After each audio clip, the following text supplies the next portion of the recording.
ఒకటే ఒక మాట దయచేసి మీరు ఆలోచించాలని చెప్పి కోరుతా ఉంది. ఇలా తెలంగాణ యావత్ ప్రజలకు ఈ కరీంనగర్ వేదికగా నేను అప్పీల్ చేస్తా ఉన్నా.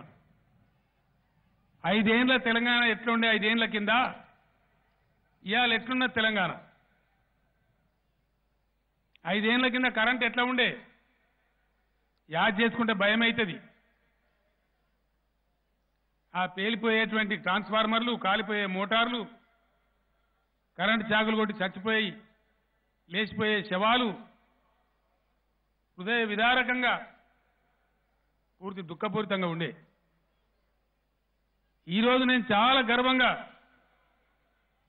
ఇదే కరీంనగర్ గడ్డ మీద నేను చెప్తా ఉన్నా, యావత్తు భారతదేశంలో విద్యుత్ తలసరి వినియోగంలో తెలంగాణ నంబర్ 1 స్టేట్ అని చెప్పి నేను మనవి చేస్తా ఉన్నా. ఇది నేను చెప్తలేను, భారతదేశ విద్యుత్ ప్రాధికార సంస్థ ఎలక్ట్రిసిటీ అథారిటీ ఆఫ్ ఇండియా వాళ్ళు చెప్పిన మాట. సర్టిఫికెట్ నాకు నేను ఇచ్చుకోవట్లేను, గవర్నమెంట్ ఆఫ్ ఇండియా ఇచ్చిన సర్టిఫికెట్. ఎట్లా సాధ్యమైంది ఇది? 30 ఏళ్ళు అంతకుముందు గోసపడ్డం. ఎన్ని లక్షల మోటార్లు కాలిపోయినాయి, సంవత్సరానికి ఎన్ని కాలినాయి, ఎన్ని వేల కోట్లు మన రైతులు మునిగిపోయినరు. ఇలా బాధలు పోయినాయి.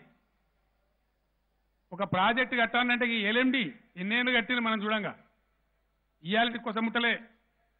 దీనికి వెళ్ళి పోయే కాలువ ఇంకా కూడా నల్గొండ జిల్లాలో ఇంకా కాలే, వరంగల్ జిల్లాలో కూడా ఇప్పుడిప్పుడు అవుతా ఉంది. ఇంకా మహబాదు, డోర్నకల్ ఆ ప్రాంతాల్లో ఇప్పుడు కూడా పనులు జరుగుతూ ఉన్నాయి. ఇంకా 40 ఏళ్ళు ఇవాళ కాళేశ్వరం ఎట్లా నడుస్తూ ఉంది, ఎంత స్పీడ్గా జరుగుతూ ఉంది, ఏం కారణం చేతి జరుగుతూ ఉంది. ఆనాడు ఒక ప్రాజెక్టు కట్టానంటే దశాబ్దాలు, 40 ఏళ్ళు 30 ఏళ్ళు, ఇవాళ 4 ఏళ్ళు కాళేశ్వరం చివరి దశకు వచ్చింది. ఒక 6 నెలల తర్వాత